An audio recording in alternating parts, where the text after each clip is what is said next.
یہ تقویٰ ہے۔ حضرت علی المرتضیٰ فرماتے ہیں کہ اپنی عبادات پر اعتماد نہ کرنا تقویٰ ہے۔ اور حضرت عمر فاروق کا عمل ہمارے سامنے موجود ہے کہ عید کے دن رو رہے تھے، چھوٹی عید کے دن۔ اس نے پوچھا آج تو ہر کوئی خوش ہے اور آپ رو رہے ہیں؟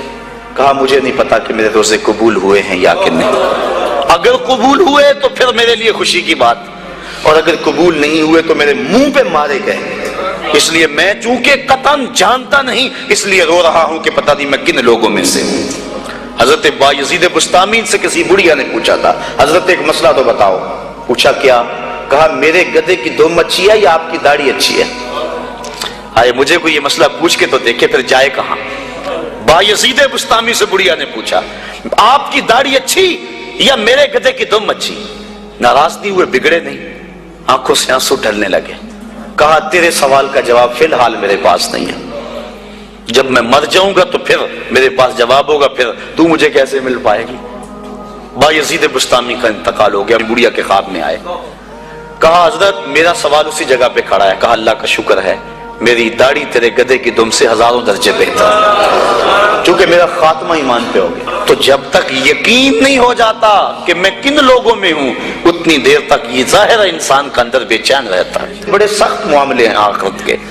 آج ہمیں نعت خواہ بھی کہہ رہے ہیں کہ مجھے دیکھ کے جہنم کو پسینہ آئے، یہ تو منہ میں طوطی بولتا ہے جو مرضی کہتا پھرے، یہ تو کل قیامت کے دن پتا چلے گا کہ پسینہ کس کو آتا ہے۔ رسول کریم بھی جس جہنم سے پناہ مانگے، کبھی جنت کا تمسخر اڑایا جاتا ہے، ہورے تو کیڑی جنت کا کرنا ہے تذکرہ، اسی جنت کا جس کو رسول اللہ ہاتھ اٹھا کے مانگتے رہے، اسی جنت کا تذکرہ کر رہے ہیں جس کے لیے حضور کا اشتیاق تھا، اسی جنت کی آرزو کر رہے ہیں جس کے لیے حضور نے فرمایا جب اللہ سے مانگو تو جنت فردوس مانگو۔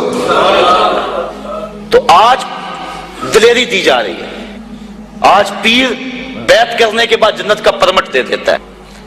آؤ میں پیروں کے پیر کی کہانی سناؤں آپ کو۔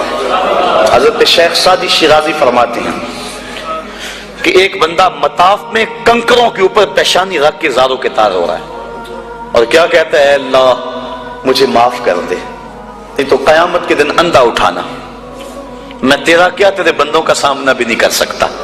اتنے درد سے روتا ہے کہ لوگ اپنی دعائیں چھوڑ کے اس کے لیے دعا کرتے ہیں۔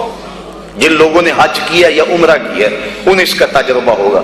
کچھ لوگ اتنے درد سے روتے ہیں کہ بندہ اپنی دعائیں بھول کے ان کے لیے لگ جاتا ہے۔ مجھے تو جس سال جانا نصیب ہوا تھا تو ان دنوں کے اندر فلسطین کی جنگ پورے زور پہ تھی اور کعبۃ اللہ کی غربی دیوار کے ساتھ فلسطین کے مرد و زن لپٹ کے رویا کرتے تھے، اور جب وہاں ہمارا چکر آتا تھا تو اس وقت طوطے اڑ جاتے اور اپنی دعائیں بھول جاتی اور اللہ کی بارگاہ میں عرض کرتے مالک فلسطین کو آزادی دے دے۔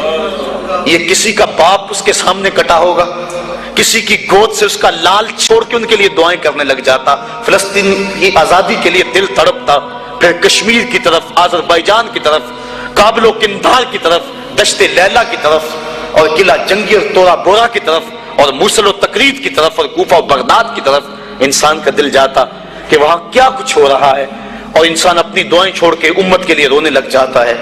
تو وہ اتنے درد سے روتا ہے کہ لوگ اپنی دعائیں چھوڑ کے اس کے لیے کہتے ہیں یا اللہ اس بیچارے کو معاف کر دے۔ ایک بندہ تو چھوڑ چھاڑ کے کھڑا ہی اس کے سامنے قریب کھڑا ہو گیا اور کہتا ہے مالک اسے معاف کر دے، مالک اسے معاف کر دے۔ کافی دیر کے بعد وہ شخص جو روتا تھا اٹھ کے جانے لگا۔ اس کو تجسس تھا کہ میں دیکھوں تو صحیح یہ کون ہے اور اس کو تسلی بھی دوں کہ اللہ بڑا کریم ہے تجھے معاف کر دے گا۔ جب اس نے جھک کے جھانک کر دیکھنا چاہا تو چیخیں نکل گئیں، کیوں کہ فائزہ ہوا شیخ عبد القادر جیلانی، یہ زاروں کے تار رونے والا وقت کا غوث شیخ عبد القادر جیلانی۔ حضرت سری سختی رضی اللہ تعالیٰ عنہ نے جنید بغدادی کو بلایا۔ حضرت جنید بغدادی کہ وہ ماموں بھی لگتے ہیں رشتے میں اور پیر بھی لگتے ہیں۔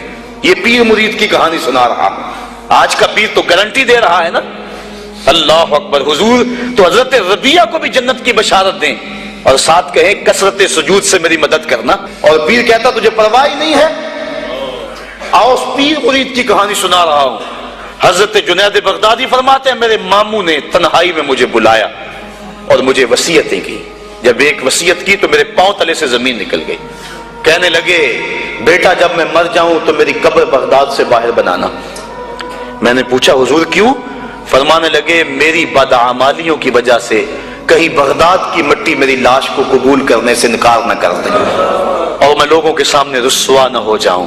یہ ہیں وہ لوگ تتجافا جنوبہم عن المضاجع، جن کی کروٹیں بستروں سے الگ رہتی ہیں، اللہ کو خوف اور طمع میں پکارتے ہیں، لیکن زندگی کا ایک ایک لمحہ تقوی سے عبارت ہے۔ دنیا میں تکلیفیں صحیح، حضرت امام جعفر صادق ساری زندگی ٹھنڈا پانی نہیں پیا، فرماتے تھے کیا خبر کہ اس کے حساب میں چکرا جاؤں، اور آپ کے مریدین بیٹھے ہوئے ہیں، آپ بھی بیٹھے ہوئے ہیں، لوگ بیٹھے ہیں، کہا یار آج ایک دوسرے سے وعدہ نہ کر لیں، کہا کیا؟ کہا ہم میں سے جو بھی جنت میں جائے وہ دوسروں کو ساتھ لے کے جائے۔ غلاموں نے کہا حضور ہم آپ ہے، یہ خشیت ہے اور ٹھنڈے پانی سے بھی گریز کر رہے ہیں، تین چیزوں کا حساب نہیں ہوگا قیامت کے دن، ضرورت کے وقت کھانا پینا، اور ستر عورت کے لیے کپڑا لباس، اور ضرورت کا مکان، ان تین چیزوں کا حساب نہیں ہوگا۔ اس کے علاوہ جو بھی نعمت اللہ نے دی ہے ثم لتسألن یومئذ عن النعیم، اللہ قرآن میں کہتا ہے ہر نعمت کے بارے میں پوچھا جائے گا۔ تو صاحبو جن لوگوں نے اس بات کا خیال رکھا کہ ہمارے رب نے ہمیں پوچھنا ہے اور ایک ایک بات کا ہم نے جواب دینا ہے، یہ بات درست ہے کہ اللہ اپنے فضل سے معاف کرے گا، لیکن سحری کے وقت اٹھ کے سسکیاں بھرنے والا اور رات شراب خانے میں گزارنے والا کیا قیامت کے دن ایک صف میں کھڑے کر دیے جائیں گے؟ یہ کیسے ہوگا؟ غریبوں کا خون چوسنے والا، بیواؤں اور یتیموں کا مال لوٹنے والا اور رات کی تنہائی میں ان کی مدد کرنے والا کیا ایک صف میں کھڑے کر دیے جائیں گے؟ ایسا کیسے ہو سکتا ہے؟ تو صاحب وہ تقویٰ ہے کہ انسان اپنی زندگی کے ایک ایک قدم کو بچا بچا کے رکھے کہ میں اللہ کی ناراضگی سے بچ جاؤں، اور دنیا کو اس نے مشکلات میں ڈال دیا۔ آج کہتے ہیں دین پہ عمل کرنا بڑا مشکل ہے، جو بندہ دین پہ عمل کرنا چاہتا ہے اللہ قرآن میں سورۃ الاعلیٰ میں فرماتا ہے مشکل نہیں، ہم اس کے لیے آسان بنا دیتے ہیں۔ چلو لوگوں کے لیے مشکل ہی صحیح، لیکن اس نے مشکل میں یہ زندگی کاٹ لی، اور دنیا ہے بھی، دنیا سجن المومن، مومن کے لیے ہے بھی قید خانہ، لیکن جب قید سے چھوٹا پھر کیا ہوا؟ اللہ کی رحمتیں بڑھ کے اس کا استقبال کر رہی ہیں، پھر گروہوں کے اندر وہ جنت میں جائیں گے اور فرشتے کہیں گے سلام ہو تمہیں کہ تم نے زندگی اچھے ڈھب سے گزاری ہے، اب جنت میں آ جاؤ، تم اس جنت سے کوئی نکالنے والا نہیں ہے۔ اور وہ کہیں گے اللہ تیری تعریفیں اور تیری خوبیاں، تو نے جو وعدہ کیا تھا آج واقعی تو نے سچا کر دکھایا ہے۔